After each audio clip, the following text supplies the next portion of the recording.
Morning, everybody. Rev.Dave Roach here on this first day of October. I trust that God has kept you all week long. Matter of fact, I know that He has, because He keeps those that are His, He says. I wanted to talk to you tonight, minister to you just a little bit on the realm of the spirit, or the spirit world, if you will. There is those among us in the church who have really forgotten that this world is even there. They are content with going about their daily routines, and they'll go to church on Sunday, and they're content with singing a couple hymns and doing a few programs and taking it on to the house, and they don't really think or ponder on the reality of the spirit world. And it is very real. And so this morning I want to, in the course of this message, to give you a very simple explanation on how the spirit world operates and how we, more specifically, operate in it and able to access it, because it still can be done. The fact of the business is that the spirit world is just as real as your natural world. There'll be none that can deny that I, right now, am sitting in a room with physical chairs, a mirror behind me, sitting at a physical table, and it's here. It can't be denied. Well, the spirit world has just as much evidence of its existence as this natural world. Fact of the business is more so. The natural world is really a byproduct of the spirit world. It's just as real a reality. Now, the spirit world is all around you. To the untrained eye, or to the worldling, if you will, you can't see it, you can't touch it, you can't handle it, it's not tangible to the untrained person, or to, let's just say, the switched off person spiritually. It's not something that you think about, but you interact with it on a daily basis. And yeah, there are those, even in the church, who will say, well, if you can't see it, you can't touch it, it ain't real. Well, all I would say to you is that you have never seen gravity, but I guarantee you that your feet are on the ground. You can't touch it, you can't feel it, but you see its effects upon the earth, just like the spirit world. And you say, well, these two things they just can't coexist, the natural and the spiritual. Well, of course they can. You yourself is living proof of it. Every human being, in fact, the Bible says all flesh has a spirit. You as a human being have a spirit inside of you, just like you have a physical body. The Bible says that when we die, it says that the body is going to go back to the dust from whence it came, and the spirit will return back to God from whence it came. So there's simply no escaping the fact that both worlds are equally as real. Now, how we interact with that spiritual world may be different for some than it is for others, because, as I said earlier, that some are spiritually switched off, and that reality is virtually non-existent to them, or they are, for lack of a better word, oblivious to it. But you shouldn't be for the Christian, and it's certainly not oblivious to the enemy's camp, because they operate in that spirit world on a daily basis, on a routine basis, to great effect, as we've covered in previous messages. No, brothers and sisters, the spirit world is all around us. And if you be in the faith any length of time at all, significant time, in study, in prayer, in praising, and practicing those spiritual exercises that we talked about, you will by nature begin to be able to not only notice that the spirit world around you, but be able to interact with it. Let me explain. You see, you having a spirit inside of you, until you came to the knowledge of God, that spirit was just there.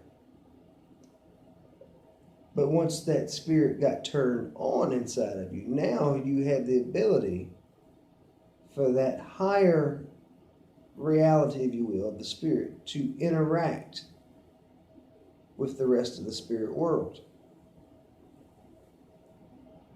Now you think about it, in the Old Testament, you see spirit beings, let's say angels, devils, whatever. They're purely spirit.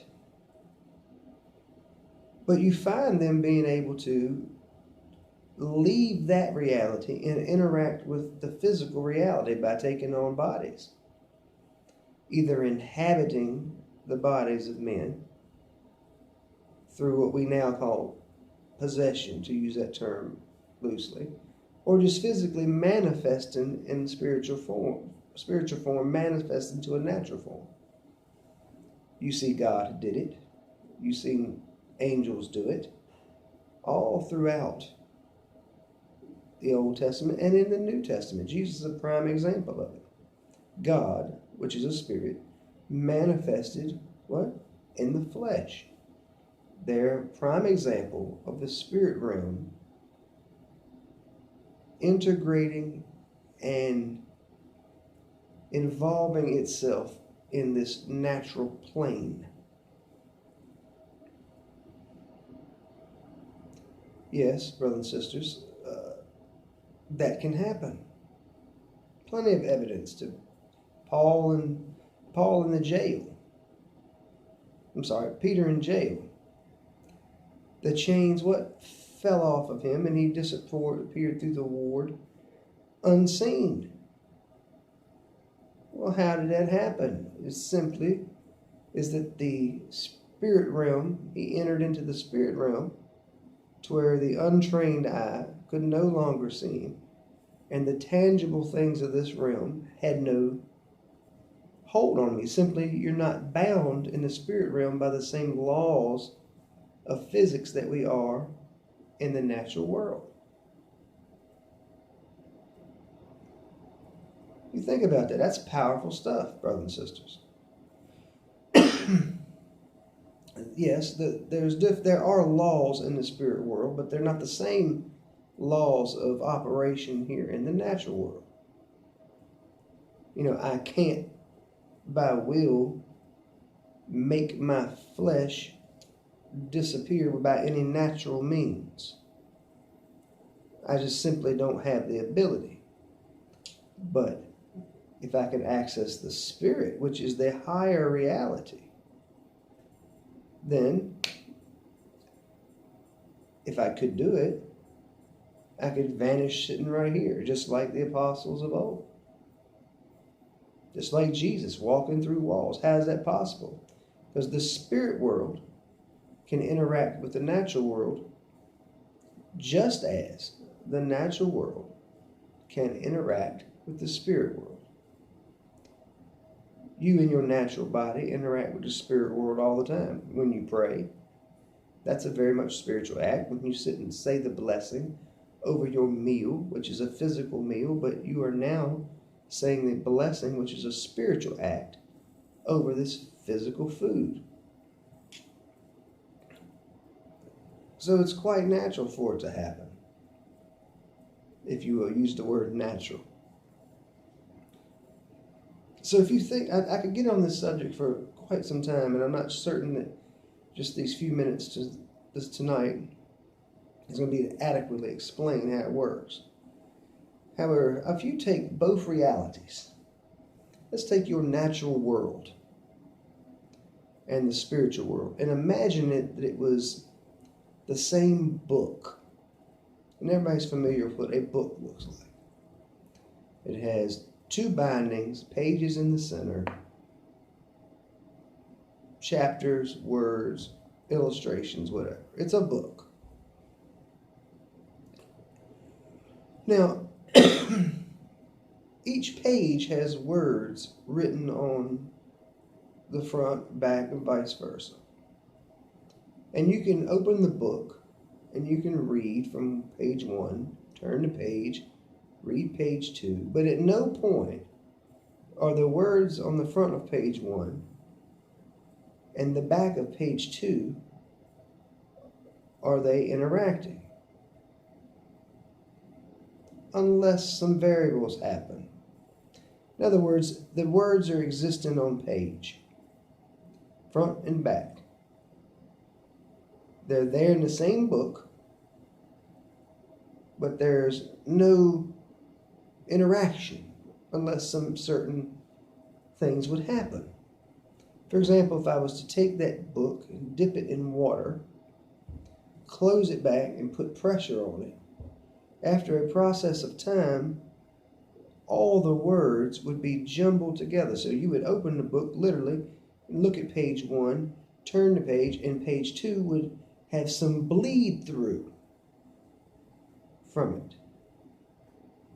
In other words, the words from page 1, you would be able to look at the corresponding or subsequent pages and see that the ink was bleeding through the pages, thereby the words interacting with the next page.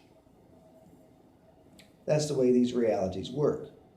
There is some bleed through when certain elements are present. One of those elements, for example, is at any time a purely spirit being wants to interact with the natural world, excuse me, it can do so because the higher can always take on the lesser. The lesser can't take on the higher unless it has help from the higher realm. That is how you got turned on, if you will, spiritually. When you accepted Jesus Christ as your Savior. The Bible says He came into your heart. And now all of a sudden that connection back to God has been made again. And now you can interact in that spirit realm. This is how devils, they take on people. Because that spirit can always interact with the lesser realm. And trust and believe, this world that we live in is the lesser realm. The spirit world is always the higher realm. And you cannot access that realm, at least on the onset of your spiritual awakening, at will. Now with time, with pressure, with some of these elements, if you will, certain criteria being met, then you can move back and forth between natural and spiritual at will. You see in Corinthians where it speaks about what gifts of the Spirit, they're all spiritual gifts. And when you get these gifts, then you're able to interact with that realm, providing certain criteria are met. And that's about all the time I have this morning to get into this brief explanation of the spirit world and how it works. Given this season that we're getting ready to go into, of this evil, dark Halloween season, figured I'd kick things off this year with just a brief explanation on how these realms interact with each other. Till next time, God keep you and bless you. Love you in the Lord.